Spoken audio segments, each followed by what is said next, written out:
In 30 seconds, you will awaken, not realizing the X-Files has been cancelled by the idiots and brought back by other idiots, then cancelled again and brought back by the same set of idiots who did it the first time.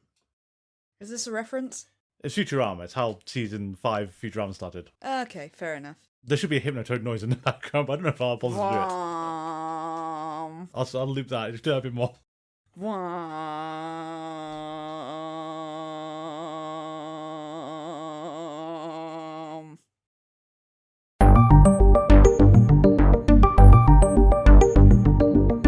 Hello and welcome to Things Are Getting Strange, an X-Files Rewatch podcast.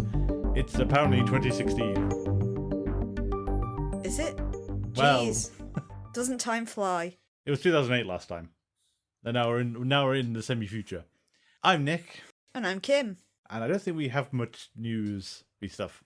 No, we missed out on one I didn't know about, that unfortunately will have already occurred by the time this airs. But this weekend there was an outdoor cinema event at the X-Files Preservation Centre in Saratoga Springs, where people could have watched a few different episodes, one of which was Darkness Falls. Okay, I'll Which go for that sounded one. kind of fun. But yeah, sadly, that was, well, at the time of airing last weekend, and I only just found out about it, so sorry guys. Say love you. I did read an interesting thing on comicbook.com the other day, though, where they ranked the best Mulder-centric episodes of The X-Files, and gave like a top 10 of Mulder stories. Okay. They were nearly all conspiracy-based ones, of course. Inevitable. With a few outliers, because I think Paper Hearts was in there, and so was Clyde Brookman. Okay. Can you guess what comicbook.com anyway consider the best Mulder episode to be? So it's either The Unnatural Nope. or My Struggle Part 2. Nope. Go on then. Pilot. It feels damning with fake praise. Yeah. Really? I thought that was a bit of a weak answer, to be honest. The very first episode with him in. Well, I saw it once where I think it was Amiga Power was listing everyone's favourite issues, and some people voted for issue 1. They sort of said, so though, like everything else is just a downhill slide from that, isn't it? Start at the top and cratered afterwards, apparently. You don't want to hear that. Well, we'll move briskly along because it's 2016 and the X-Files has come back. Hooray! It's been 8 years since that film. We're going to ignore it and so is the episode for the most part. Yeah, oddly so. Yep. So, this is My Struggle, directed and written by Chris Carter, and first broadcast on the 24th of January 2016. Guest stars, Joel McHale as Ted O'Malley, who was in Spider-Man 2. Was he? Yeah, very minor role, but he's in Spider-Man 2. Okay. One thing for you, though, is he's not in any of the films, but he's in several of the video OVAs and everything and cartoons of Mortal Kombat. Oh, really? He's Johnny Cage, because of course he is. Appropriate for him, yeah. It's a Wonderful Knife, which also had William B. Davis. Yes. The IT Crowd US pilot that never got aired. They made a pilot? It's like they redid Peep Show in the States. Yeah, I heard that was a travesty. Well, it's because they didn't have the monologue, so it's like, what? Was he going to be the Roy equivalent? He was. He would have been Roy. Who was he up against as Moss? That bit I didn't actually look at. It was still, the what? Pushing Daisies. Yeah. The big one, of course, we know for his Community as Jeffrey Winger. Winger. And BoJack Horseman. Oh, yeah. Also, Lego Dimensions as himself. As himself. And someone else, but it's slash himself, so it's like, what? Fair enough. Annette Mahandru was Sveta, who was in The Penguins of Madagascar as the owl. Okay. And Torchwood. As an owl? No, if you wish. Would you like to give us a synopsis for My Struggle, which, before you start, is not a description of Hitler's book? I wasn't going to do that. I was actually going to bring it up later on in this case of, it kind of feels really odd, doesn't it? That to the call title it that. Yeah. Yeah. I'm sure that this has flown over the heads of quite a number of people, but enough people go, wait, it's called what? Do you want to do that later then? No, you do now, it's fine. Fair enough. I don't have much more to go on than that. It's like, why is this called this? Anyway. Alright then. A actual synopsis for My Struggle. Sure. In 1947, an unnamed military doctor is escorted by a man in black via bus to the site of a crashed spacecraft in the New Mexico desert. After viewing the wreck in amazement, the doctor finds a trail of blood leading to a wounded being, ostensibly an alien, crawling away from the scene. Despite the doctor's pleas, soldiers shoot and kill the alien. In the present day, 14 years after the closure of the X-Files, Mulder is contacted by Scully at the behest of Skinner, who wants him to meet a right-wing online webcaster named Ted O'Malley. Mulder and Scully reunite in Washington, D.C., where they are picked up by O'Malley in his limousine and driven to a remote farmhouse in Lowmore, Virginia. Inside, they meet a young woman named Sveta, who claims to have fragmented memories of having her fetuses stolen from her during alien abductions and to possess alien DNA, which Scully agrees to examine. O'Malley takes Mulder to a secret location where a triangular aircraft built from alien technology is being housed. The craft is referred to as an ARV, or Alien Replica Vehicle. During her medical examination, Sveta makes several astute observations which allude to Scully's strange relationship with Mulder, making Scully uncomfortable. When the test results on Sveta's blood come back, Scully immediately orders this sample retested. Meanwhile, Mulder meets with the now-aged doctor from the New Mexico crash site, a man he has known for 10 years. Mulder offers the doctor a new theory based on the ARV, Sveta's memories and past hints from the doctor. Mulder now believes that colonization and the alien invasion were all an elaborate hoax to distract. Instead, Mulder thinks it was a conspiracy of men who have used extraterrestrial technology on human parties for decades, and these events were subsequently made to look like alien abductions. Mulder outlines a global conspiracy involving the hoarding and testing of alien technology, which will then be utilised at some point in the future to stage an attack on America and eventually take over the world. The Doctor refers to Mulder's previous belief in colonization as nonsense, and says that Mulder is now close to the truth, but refuses to disclose the purpose behind the abductions and the tests on human subjects. Following these revelations, Mulder shares his theory with Scully that the conspiracy is a group armed with alien technology attempted to subvert society and assume power over the world. Before O'Malley can go public with his claims, his website is shut down, the ARV craft is destroyed, and its scientists are killed by heavily armed men dressed in military uniforms, and the UFO intercepts Sveta while she is driving. She attempts to escape but is killed when her car is destroyed in an explosion. Mulder and Scully meet in a dark parking garage, and Scully reveals that Sveta's retested DNA sample confirms that she does in fact possess extraterrestrial DNA, a test Scully has performed on herself that has revealed she also has alien DNA. Mulder states that Sveta is the key to exposing the conspiracy and those responsible. They then receive an urgent summons from Skinner requesting them to meet. The episode ends revealing that Cigarette Smoking Man is alive in the present day, receiving word via telephone the X-Files has been reopened. Da da da da. Curian. And if you get that one, I'm very impressed. I had a complaint about the X-Files a while back, and it never stops being true. Does Chris Carter understand what the FBI do? I'm thinking of that Simpsons Yes. one. I hardly think the FBI would be interested in that. Partially that, but then partially it's the thing that Krychek fell into as well. It's like people saying they followed Mulder's work with interest. Yeah. And I don't think that's how law enforcement works. You presume that while investigations are ongoing, it'd be the same as police investigations where they're highly confidential. Yeah. But I think even after they're closed, I don't think you get access to the FBI records unless you go to some torturous Freedom of Information Acts, and it's got to be relating to you personally, doesn't it? You can't access someone else's. No, that would make sense. I must admit, I don't know. No. But what I'm getting at is, one of the inspirations for the X-Files infamously was Kolchak the Night Stalker. Kolchak was a newspaper reporter. Oh, okay. So, he could go, and I've never actually watched Kolchak, I'm working off of what I gleaned over the years. Is basically, he had a Monster of the Week thing going. So, things that go up in the night, he would investigate them, write them up. People would presumably not believe what he's written, and it would go on forever. Makes sense. They tried to revive it a few years before this, which is where an episode we're going to get to next week comes from. Okay. Because it started life as a Kolchak script. All right. And got morphed into the X-Files. My point is that Kolchak told the public what was going on as far as he saw it. And it was all hushed up and classified, and, people covered up the truth, but he was trying to expose the truth. Okay. Very much like what Mulder tries to do. Yeah, makes sense. Mulder's not doing the critical second part, though. Of telling the public. Yeah. And the X-Files kind of has always blurred this line with Mulder, where there are times when it seems more clear that Mulder doesn't care if anyone else finds out. He wants to know the truth. Yeah. And other times when everyone's saying, you have to tell the public the truth because whatever. People deserve to know. People deserve to know. And also, how many cliffhangers have we had where the syndicate, cigarette smoking man, whoever it is, gets a message saying the X-Files have been reopened, and this is treated as a dark, potential thing. Yeah. It's like, the X-Files have been reopened. Why do you care? Mm. What is this going to do? You've seen Mulder speaking at conferences before, so evidently he is regarded within a very small circle. Yeah, but he can't leak his day-to-day stuff. He'll have to do that he won't be able to refer to specific cases when he goes to these panels.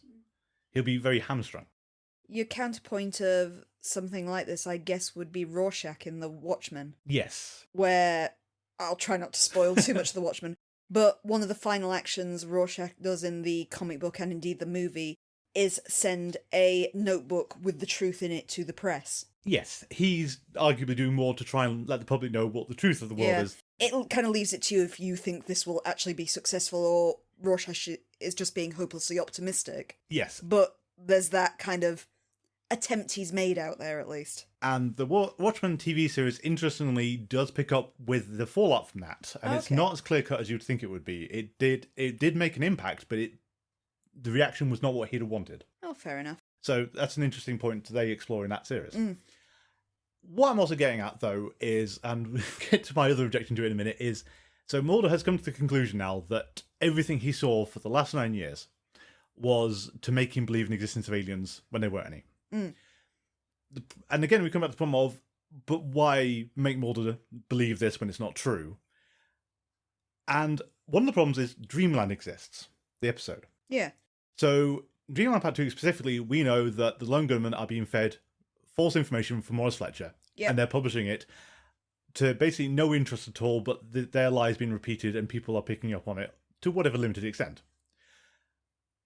The cost of what Mulder has to have had faked to make him believe someone who is not going to tell the public, compared to what they do to the lone gunman, which is Morris Fletcher feeds them a few stories. Why are they doing it? How could he possibly believe this is true? It even has the knowing nod with Fletcher of he sometimes deliberately throws in a story in there just to see if they'll believe it, and it entertains him immensely the fact that they do fall for these. Exactly. If Mulder was part of the lone gunman, this new plot development, although we'll get to that in a second, would make more sense. Because it's a whole, yes, they have been, this is, Dreamland 2 redo that, but don't have the memory wipe. Yeah. Lone gunmen find out they've been lied to for however many years. They can now equip to go and find the truth themselves. That's not what we're getting. And as you pointed out, though, didn't we see this in an episode called Gethesmane? I seem to remember there was a very similar plot point in that episode. Still Gethesmane. Gethesmane. Anyway, but there was this was the same plot point, wasn't it? Like, down to everything. Mulder has stopped believing at least twice before this. Yes. I have a really sort of petty theory, which I can't get rid of, is that someone told Chris Carter that Jose Chung was one of the best episodes, and it involved aliens, so he said, right, we're doing that. But there's no Lord Kimboat. I know, but the rest of it, though, because all the other alien abduction stuff is just hypnosis, it turns out. But what about Lord Kimboat? He didn't really care. He didn't understand Lord Kimboat. That's why he's not in here. It feels incredible to try and...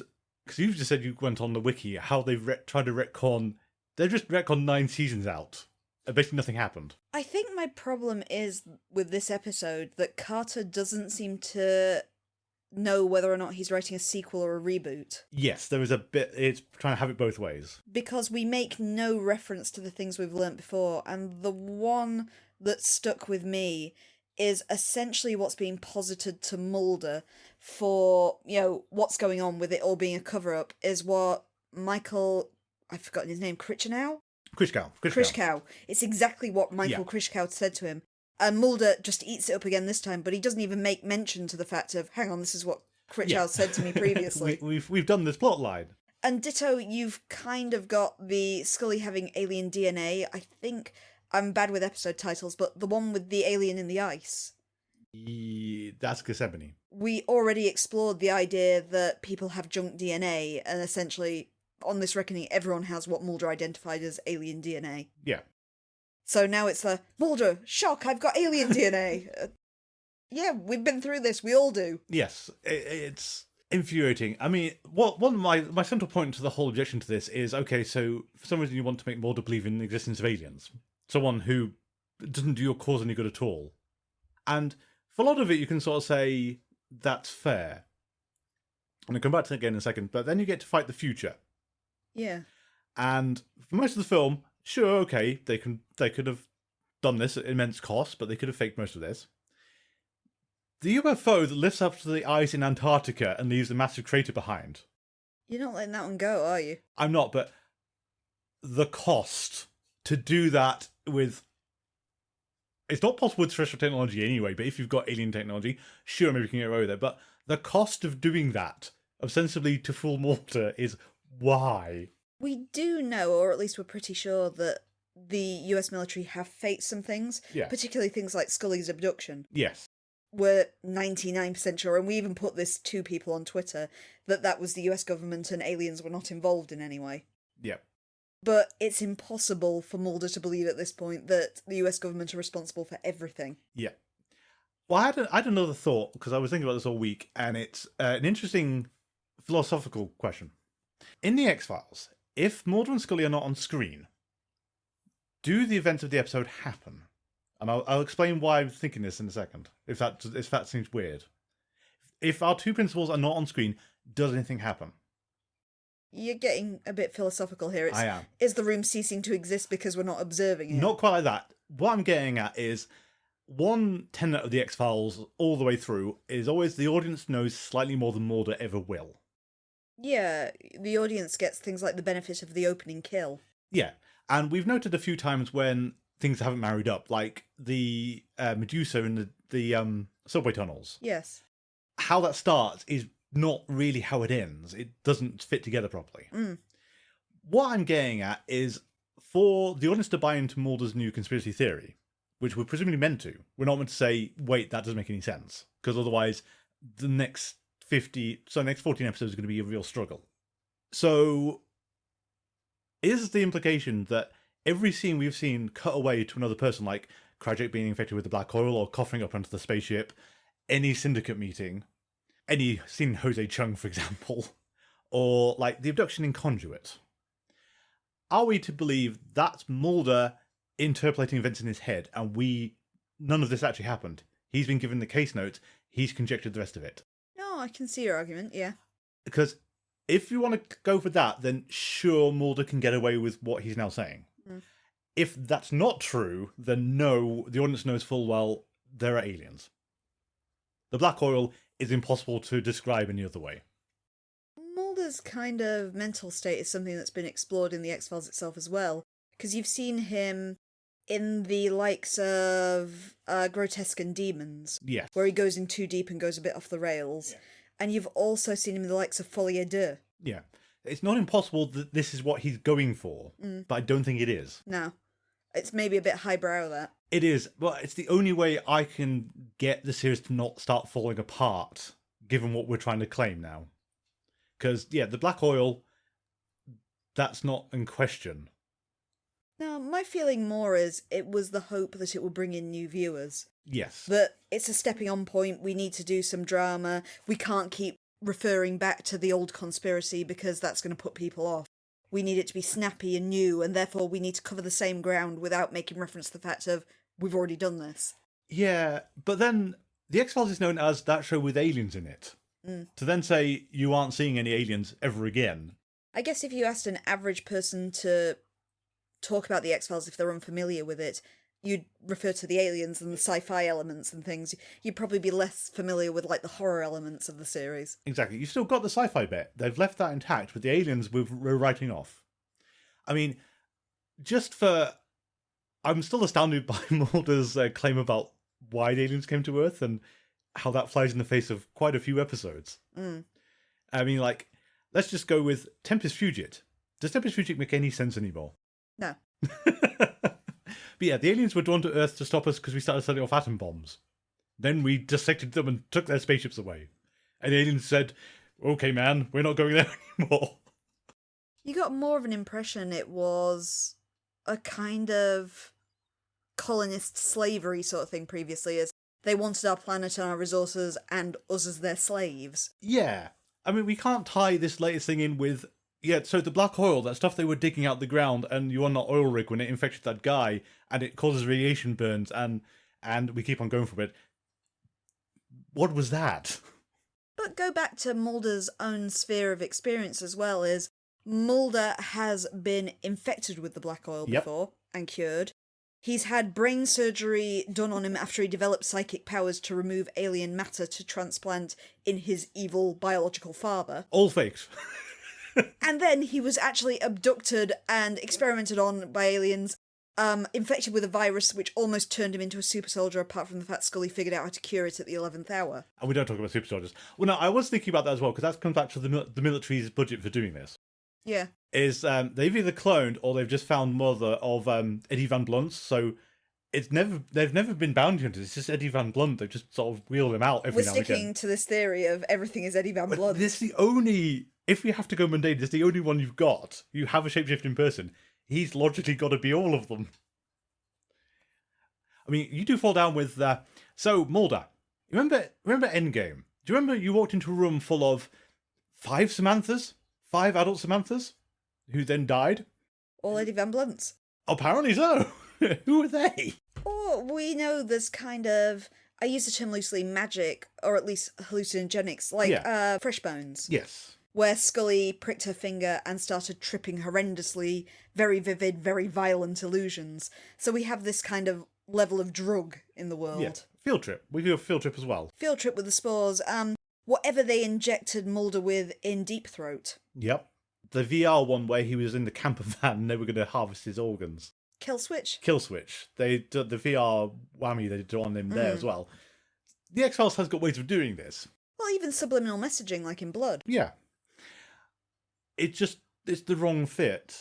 And it's, again, I think you're right, it's trying to draw in new fans, but for the new fans are going to go, wait, what happened in the previous 9 series? And everyone else is going, wait, what? Yeah, for me, it just felt like you've got this cast of actors, and again, none of the actors do a particularly bad job in this episode. No. They're doing great with what they've got, but it's like a cast of actors with amnesia. Yes.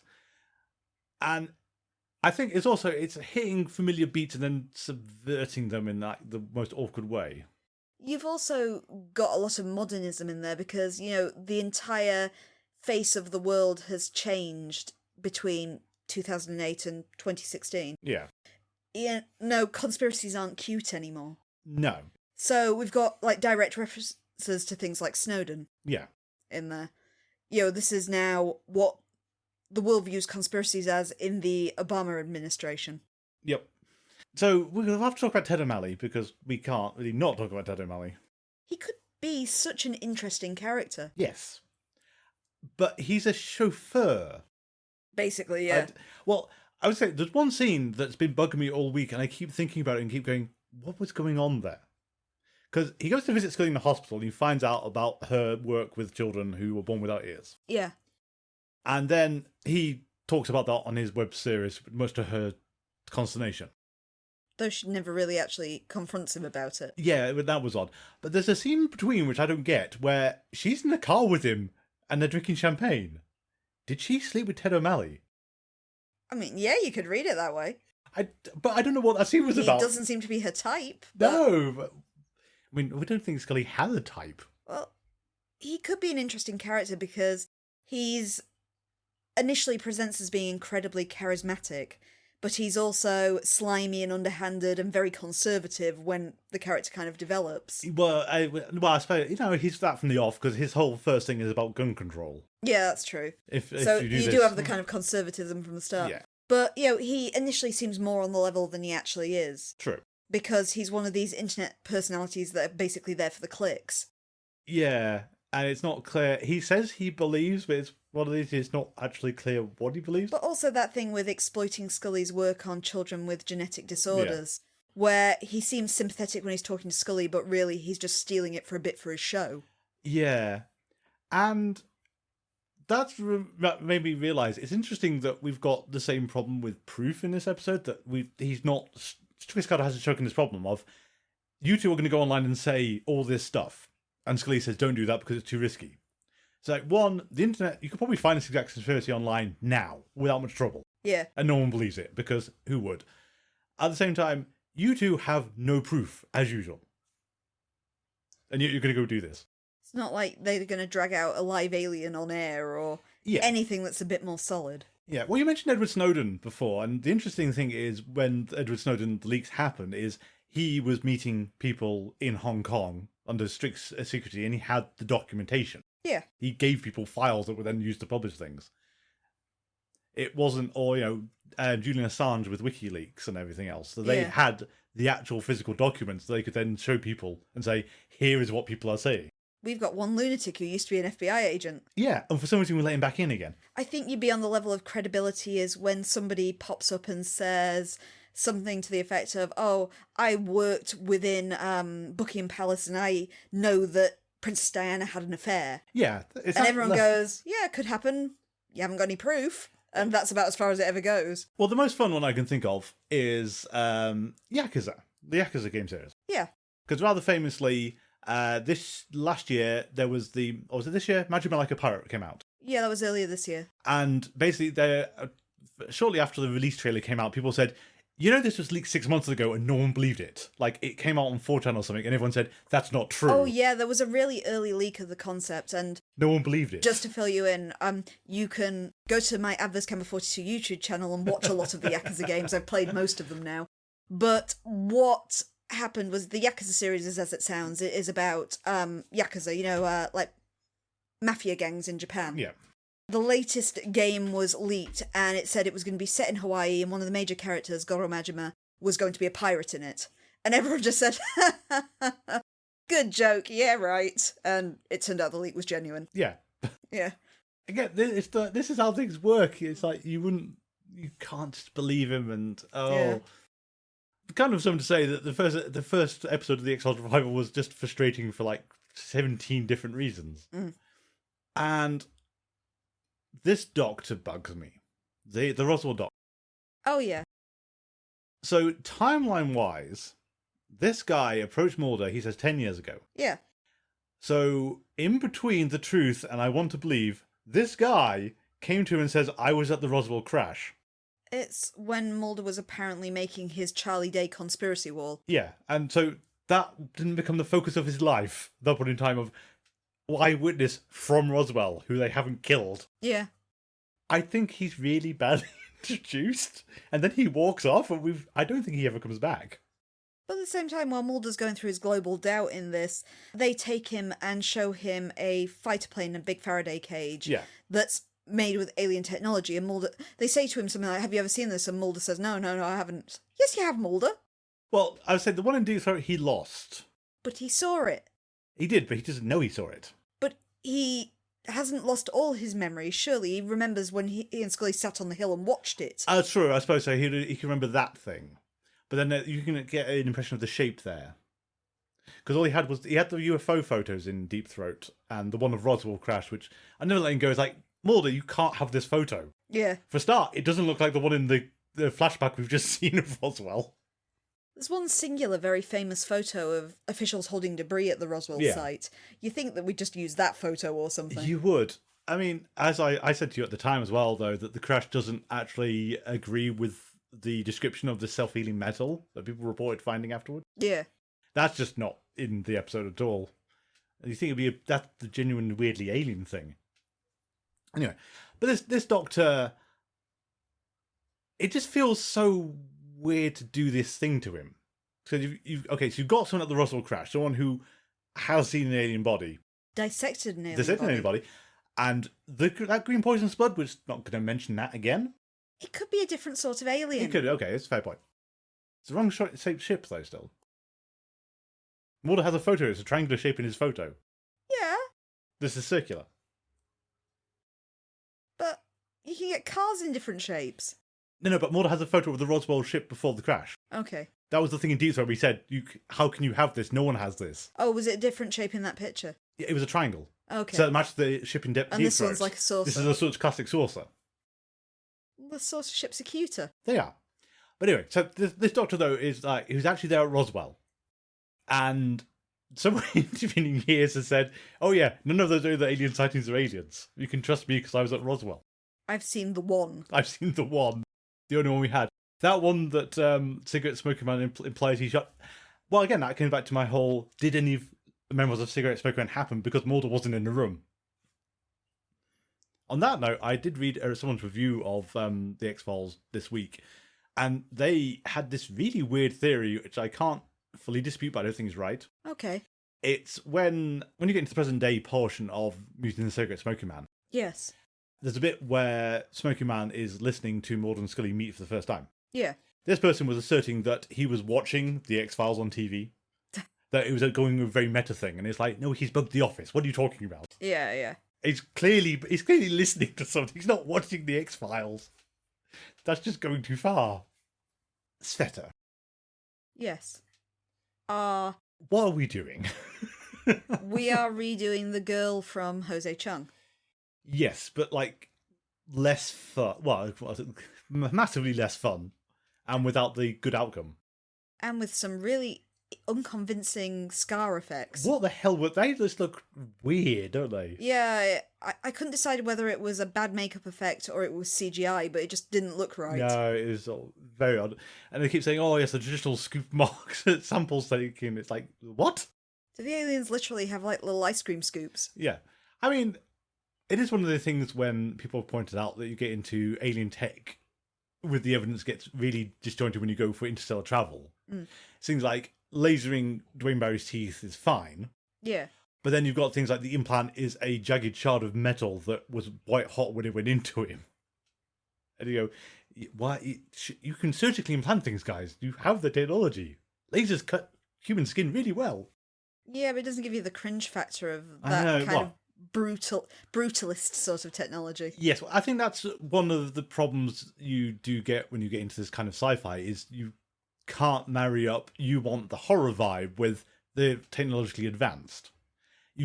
Cold and feeling only gets you so far, you have to have the visual horror as well. I've got to admit, I'm never a fan of the clinical spaceships, you know, your kind of Star Trek clean white interior spaceships, because to me, it just doesn't have personality. That's fair. I like your kind of organic alien spaceships and things that are weird and you're not sure what you're looking at and that sort of thing. Yes, well, there's a famous quote about alien life. We're probably not going to know it when we see it because it'll be so divergent from us. We won't know what we're looking at. It's a bit like that Arthur C. Clarke thing with anything substantially scientifically advanced looks like it's magic. Yes. And you also touch on the interesting of why people like the aesthetics of Star Wars and Alien more, because they're lived in environments. Yeah. They're cluttered, they're dirty, they haven't been maintained properly. Everything is slowly falling apart. Although then you also then you look at NASA and you go, yeah, they keep it all clean and tidy because otherwise you die. Because if the hull is breached, you're done for. And then we got Sveta, who has the torturous... Well, again, it's not the aliens doing it, it's humans. But again, even humans can do this stuff. Or is it? It's unclear if it's aliens or humans. Yeah. It's the "that's not how I remember it" story of you don't know who's got to Sveta, where she initially says it's aliens and then she claims it's because Winger has convinced her otherwise. I mean, I think we are meant to believe her first story because why kill her at the end? I mean, actually, why kill her anyway? Yeah. And it was definitely the aliens that came for her at the end. That was the kind of alien ship with the Independence Day style central array thing. Yeah, but then again, none of it's meant to be aliens. It's all meant to be the military or this... Or is it? Division. Well, that's how conspiracies work. Not this time. We'll get into that more. I think I made the point to you while we were watching as well, is that they had the whole thing about, they've got to, they're going to unleash this problem on a holiday, then they're going to take over the world, and there was something about moving to a different planet because the environment's screwed on this one. Which, okay, there are some sci-fi films that do this, but it's when you get into the problem of, if this has always been the conspiracy were deeply entwined with the US government. Yeah. They don't need to take over anything. They already have control of the military. The military do what they tell them to do. True. What are they going to do? They could just do it at any time. I don't understand why we're doing the cloak and dagger thing when you're employing the people you're going to use to enforce this. We also, for everything we've redone, we've also managed not to mention the fact that the world actually ended 4 years ago. They do mention that. Mulder does actually make mention of that. Does he? He does. And I think it was when he's talking to the doctor from Roswell. Actually, we should get into that as well, because the doctor from Roswell does throw a few jabs at the X-Files, and it's almost like a new writer's come in.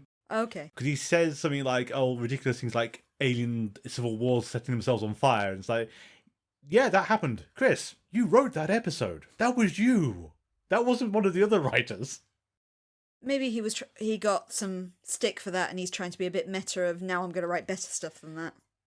Well, I think so, but again, Gethesmane and Jose Chung did this path already. One did it seriously, one did it as a comedy. Yeah. We've done this plot line. Can we have something else? Well, I suppose that's the other problem of Chris Carter as well, is we made a point, I think, last time of this is what you choose to do when you go to your X-Files film. It was paedophile priest tracks down Head transplants. Head transplants, yeah. And this time, apparently, Chris Carter this is the remnants of whatever that third film was going to be. No, he said the third film was going to be about the colonization. So okay, so that's been fled out. Okay, so it's not even that anymore. But this is your third attempt at the third shot of the X-Files, and what you really should do is capstone the conspiracy in a way that satisfies people. Yeah. You can't, but you can at least try. And he hasn't. He's not even trying to. True. This is, forget the old conspiracy, we have a whole new one that's very much like the old one. Almost exactly like we would say. Almost exactly, yes. Almost exactly like Redux and Redux 2. Just without no Samantha this time. Because she's still dead, I think. We haven't talked about Scully at all. Much about Scully. I don't know what there is to say about Scully other than she's fine? Still working at the same hospital. Yeah, she's still working there.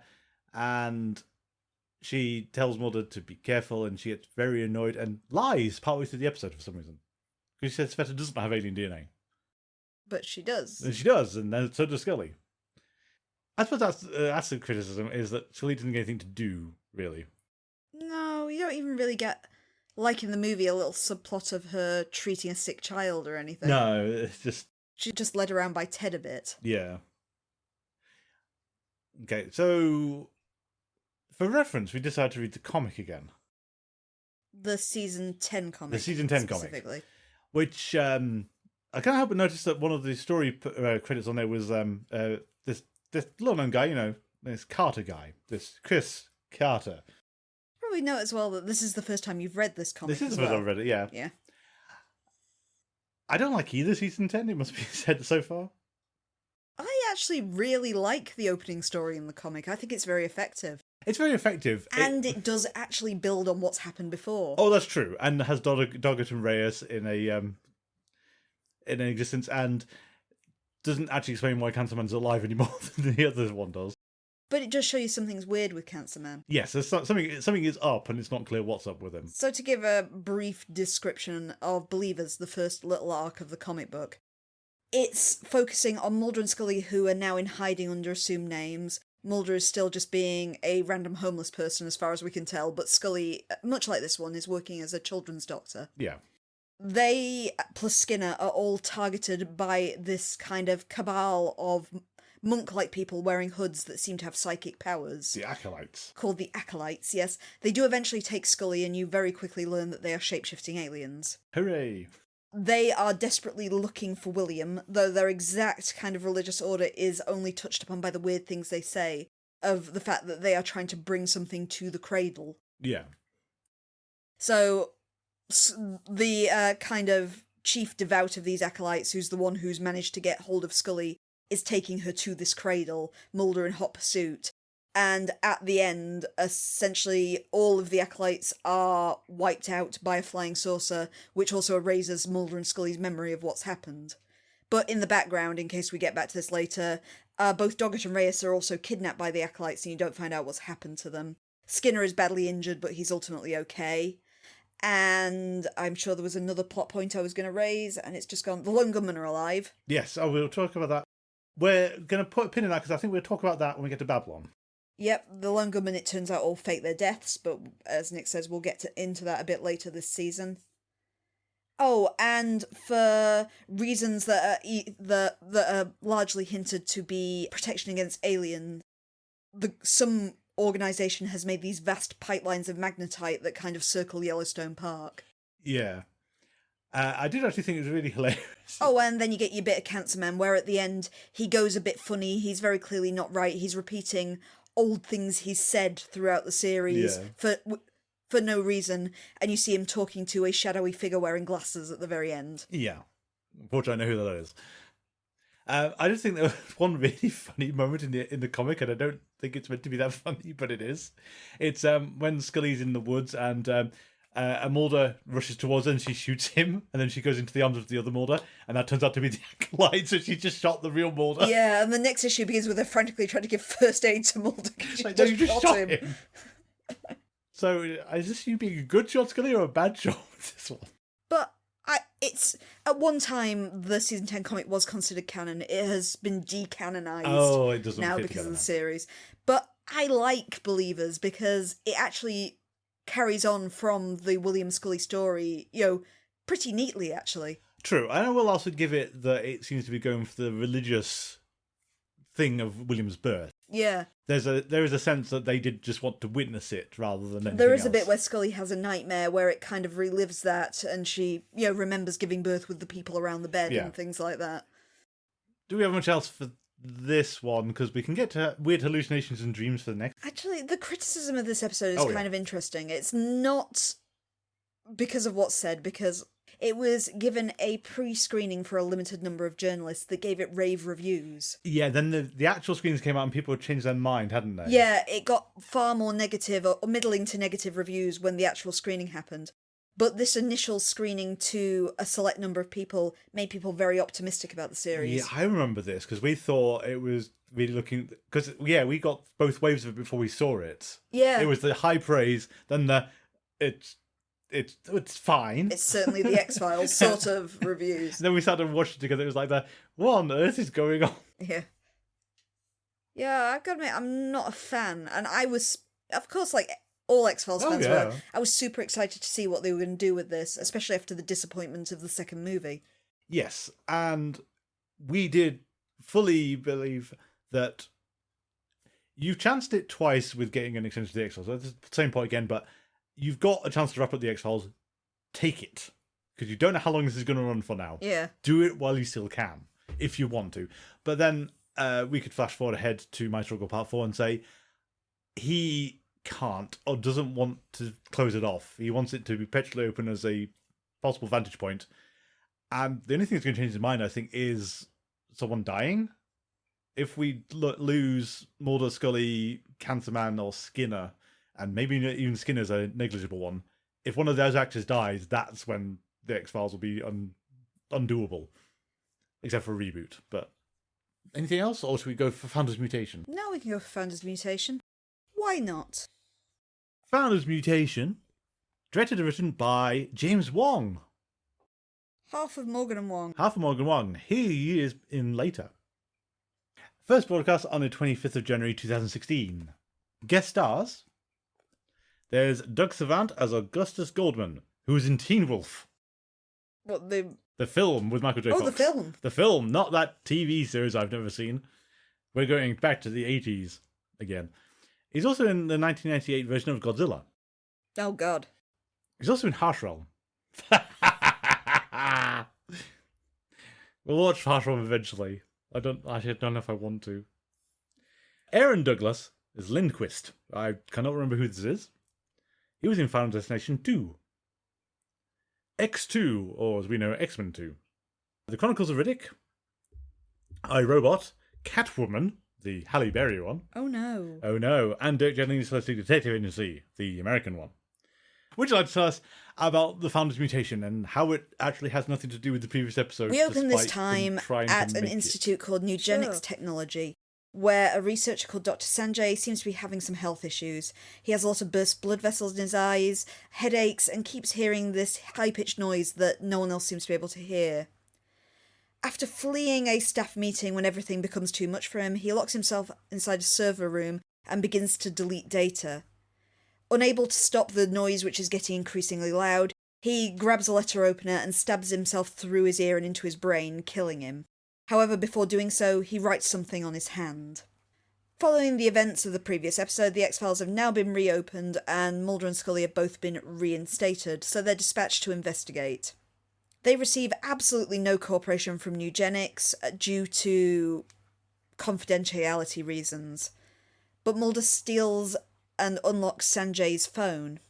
He then contacts the last person that Sanjay called and meets a man called Gupta, who it quickly becomes apparent is Sanjay's secret lover.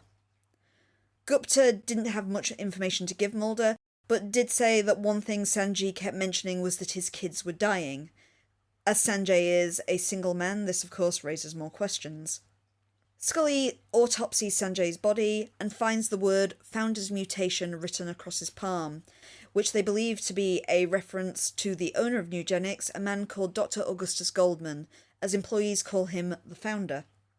They also search Sanjay's apartment and discover a lot of photographs of very disfigured children. As the police arrive, Mulder suddenly becomes overwhelmed by the same high-pitched noise which afflicted Sanjay. However, Mulder says that in the noise he heard the words, "Find her." On a meeting with Skinner, Mulder and Scully learn that the case has already been closed because of an order given by the Department of Defense. This place, we already have learnt, has tied to both Goldman himself and to Nugenics. Skinner, however, does, off the record, suggest that they continue looking into this. Watching footage from CCTV cameras at Nugenics, Mulder notices that birds are flocked near the building at the time of Sanjay's death, and therefore Mulder starts questioning if the noise is a frequency that shouldn't be hearable by humans. The two agents visit the hospital where Scully works looking for Goldman, who is one of the hospital's donors. While they are there, they are approached by a young woman named Agnes, who expresses a desire to leave and claims that her unborn child is abnormal. Mulder and Scully, after talking to Agnes, investigate the possibility that Goldman may be experimenting on pregnant women for the project, and connect this to their son William. Scully also has a fantasy later about what life would have been like if William remained living with them, showing her taking him to school as a teenager, looking after him after he's had an accident, and suddenly finding him at home turning into an alien. Mulder and Scully attempt to contact Goldman, and he approves the meeting. He reveals that he researches children who suffer from debilitating and otherwise incurable genetic conditions, which include things like Proteus syndrome and Marfan syndrome. They tour his facility and witness a confrontation in which one of his patients causes objects to move on their own. Afterwards, they learn that Agnes has been killed, struck by a car, and her fetus is mysteriously missing. The agents also learn that Goldman's wife Jackie has been institutionalized after she supposedly forcibly aborted their unborn child. She recalls an incident when their young daughter fell into a swimming pool, not the child that she supposedly killed, and was submerged for 10 minutes but proved that she could breathe underwater. Realising that she'd been experimented on, the heavily pregnant Jackie tried to get away. However, under attack by the noise, which is believed to be her unborn child's attempt to speak with her telepathically, Jackie had a car accident and tried to save her own baby by cutting her uterus open with a kitchen knife. The baby escaped, however all reports claimed it had died. Mulder and Scully review the CCTV footage from Nugenics one more time and witness a janitor behaving strangely. He's working on the floor directly above where Sanjay committed suicide, and seems to be looking down towards him through the floor at that precise moment. They investigate the janitor, whose name is Carl Gilligan, and are confronted by his adoptive mother when they try to meet him at the home. Mulder is once again incapacitated by the strange noise. Scully notices a flock of birds nearby and finds where Kyle is hiding, forcing him to stop and taking him into custody. Kyle does admit that he killed Sanjay unintentionally, as Sanjay was trying to help him meet his sister, who is one of Goldman's test subjects. Kyle is taken to Goldman's lab, where he is presented by a different girl who Goldman tells him is his sister. However, Kyle, on meeting her, knows that this is not the truth and finds his actual sister down the corridor. This is the patient we saw earlier, moving things with her mind. And her name's Molly. The two of them speak to each other telepathically, and then use their abilities both to repel Mulder and Scully and kill Goldman quite graphically before they flee the Nugenics building to start a life together. Thank you. The comic at least has a almost throwaway line about how they need to be recertified at Quantico to be FBI agents again. Yeah. TV series does not care. They're just back in the field. To be fair, it doesn't really matter. It doesn't. It's just one of those, you'd think, I suppose with 6 episodes you can't waste time, but it feels like you would actually have a instant at the FBI recertification something. making clear that you need the X-Files back or something. Yeah, but the X-Files' one psychiatrist is now a nurse at a hospital, apparently. Oh, that's true. Our recycling of cast members. I should mention that last time, actually, as you can tell we are back in Vancouver. Yes. Because you had that actor who was in Firewalker? Yes. In Firewalker and also in Synchrony. Yeah. Was back again as a scientist in My Struggle. Yes. Oh, yeah. We're back to Vancouver. What is Scully doing mentioning alien DNA, really? Because in the past, she's always couched it in a slightly more believable way. True. She doesn't just come out and say alien DNA. You're going to hear that phrase a lot in this series. Oh, I'm still planning to do my counter for My Struggle Part 2, because I'm pretty sure I got infuriated towards the end of the episode. It's like, would you stop saying that? It feels really dumb. Founders Mutation. I can't remember if it was something they actually said up front, or it was just how they structured the episode. It felt like it was meant to be a continuation of My Struggle. Like, this was actually a leftover thread that we were carrying into this episode. It's not really. It's No. I'm not even sure I consider it a conspiracy episode. It has conspiracy bits, but it's more of a Monster of the Week episode. Yeah, and you're left ultimately thinking, what are we going to come... Well, a lot of the X-Files episodes stop with the, are you going to come back to this? But this is really a whole, we're never coming... Those kids are gone. I don't know what you were trying to imply with what was happening to them. Mm. Some kind of Akira-like fusion, maybe? I don't know. If you don't like gore, I'd look away. It's a few seconds, but it's very, very graphic. It is very graphic. I mean, you can also say that about Sanjay's blown eye, which is like a really not pleasant way to start the episode. Things that involve eyes and ears always make people sensitive. That bit where Sanjay stabs himself is Yeah, quite pretty unpleasant horrible, yeah. too. I actually quite liked Founders Mutation. My problem with... Pacing for this episode, yeah, is just, what's going on? I rarely say it because I usually criticise the two-parter saying this could have been a single episode, but I thought this one needed to be a two-parter, to be honest. They do go at a breakneck pace. It made me think of... I just had in my head like the pacing of a kind of point-and-click game of, say, the old Monkey Island games or Sam and Max, where you go to a location, you find a clue, it takes you to the next location, you find the clue, you go to the next location. It just had that kind of jumpy feel to me. Kind of like Rise of the Skywalker. Yes.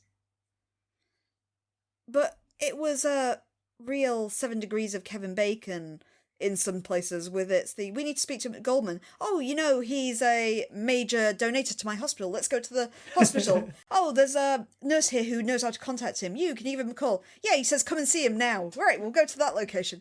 I just feel with 2, we could have paced this out a bit better. If, Founders Mutation had been like the first 2 episodes of this season, say. Yeah. I mean, you could have probably also fished some of the conspiracy stuff out of my struggle to frame the alien DNA a bit better. It's not impossible that it was meant to be at some point and they later on decided against it. I mean, quite how they run these 6 episodes is actually kind of weird when you get down to it. And we've got more weirdness to go. But yeah, so Mulder and Scully have they're just back in the FBI. Sure, why not? Okay, so as much as we don't actually reference them coming back into the FBI after a long break, you'd think just getting your job back and sort of, you'd be on your best behaviour and not steal evidence from the crime scene. You mean like Mulder does immediately? Yes, like that, immediately. This is your first case, Mulder. I know Skinner's got your back, but there are presumably limits. Especially as a TV series Skinner hasn't even managed to land a promotion. I was about to say, we forgot to mention that. It's like, so comic Skinner can be promoted. TV Skinner, no, exactly the same job he had. He's like a deputy director in the comic or something. And, would be able to exert more power, but no, he's sort of stuck in the same place he always has been. Mm. Poor Skin Man. That's what association with the X-Files does for your career. And yet he voluntarily has done it again. Yep. I don't know. I know you said you liked it as an episode. I do. It's a neat little mystery. It has trappings of the conspiracy, but it's not actually a conspiracy episode. It's not even clear if it's like alien eugenics tests that have been done on these kids or some other sort of human experimentation. Yeah. Because, we never actually test one of them closely enough to find out if they have alien DNA. I wish they'd find a different way to phrase that. It's interesting, though, then you've kind of got a callback to biogenesis, but also not. Because the high-pitched noise is what Mulder was experiencing when he was doing his thing. It also made me think a little of Drive. Yeah.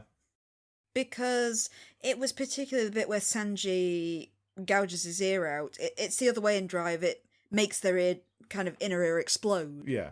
But in this one, he's kind of driven something in there to stop the sound. Yeah.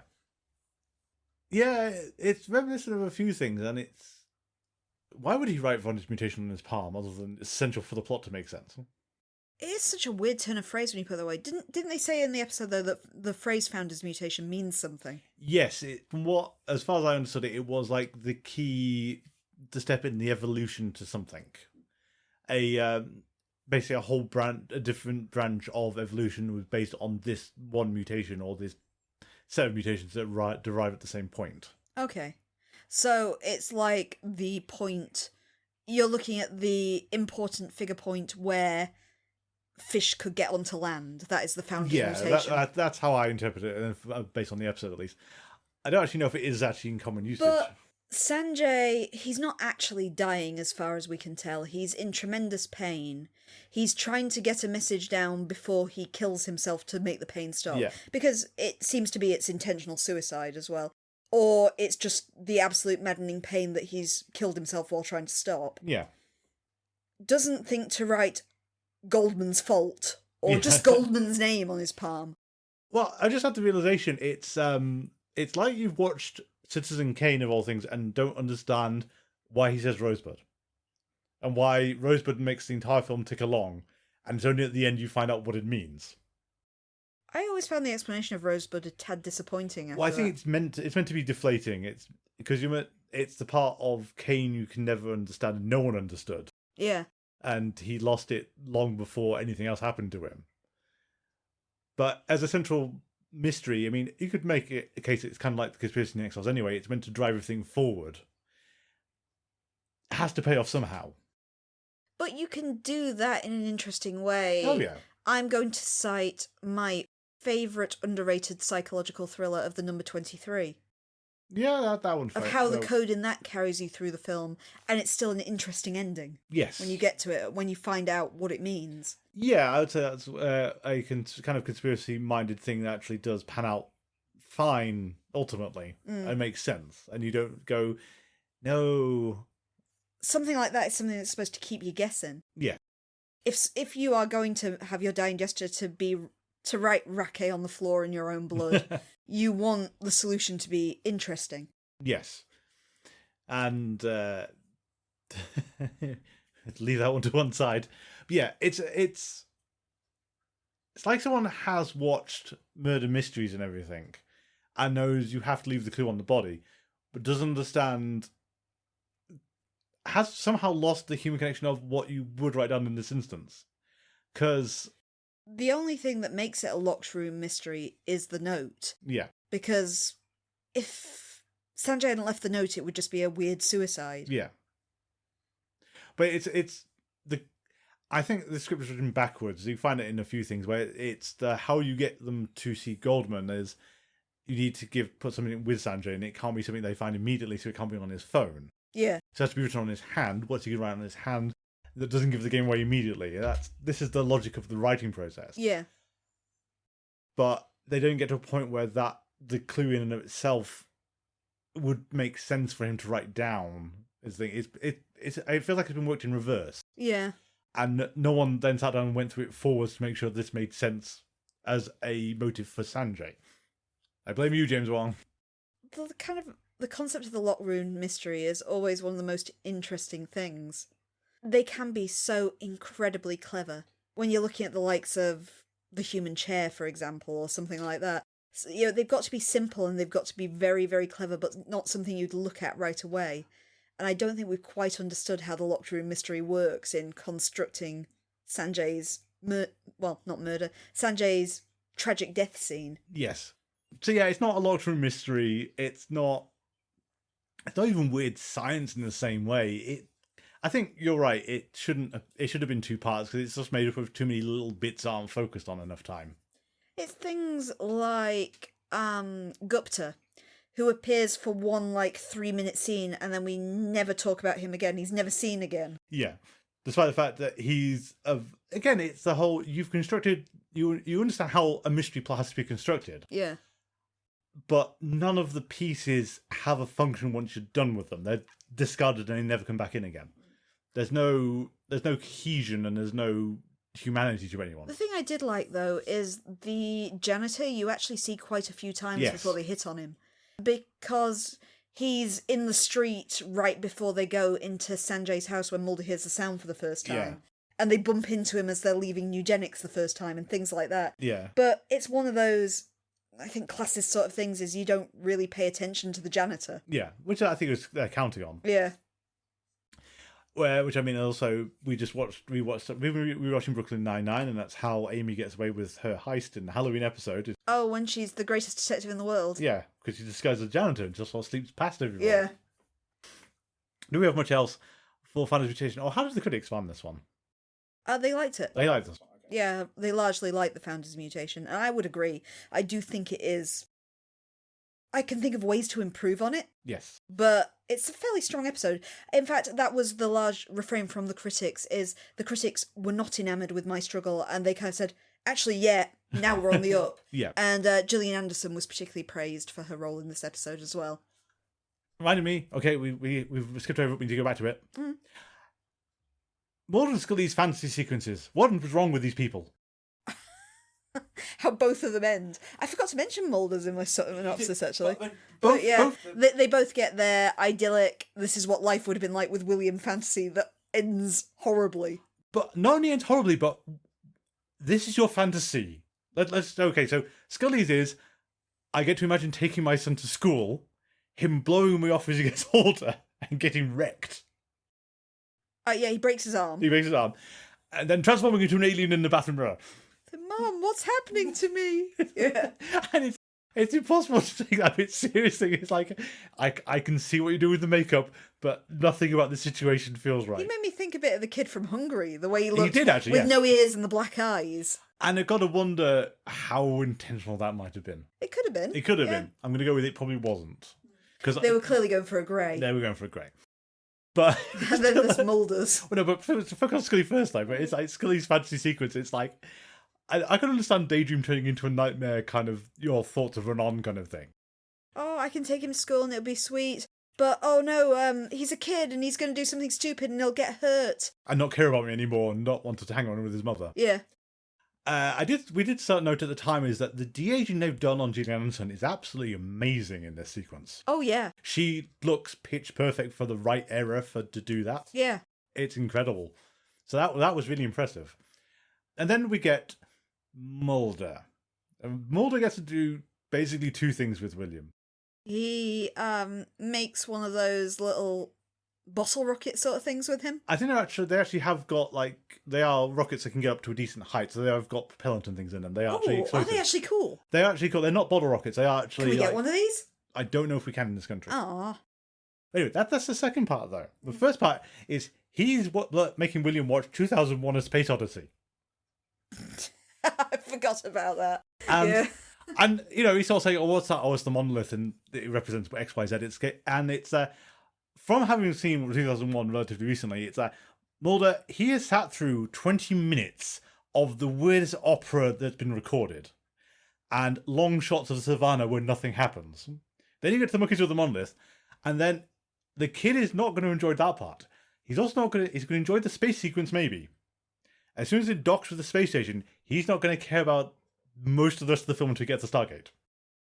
I have a hate-hate relationship with 2001 because I don't think I've ever stayed awake for the entire film. I've read the book. The book's a masterpiece.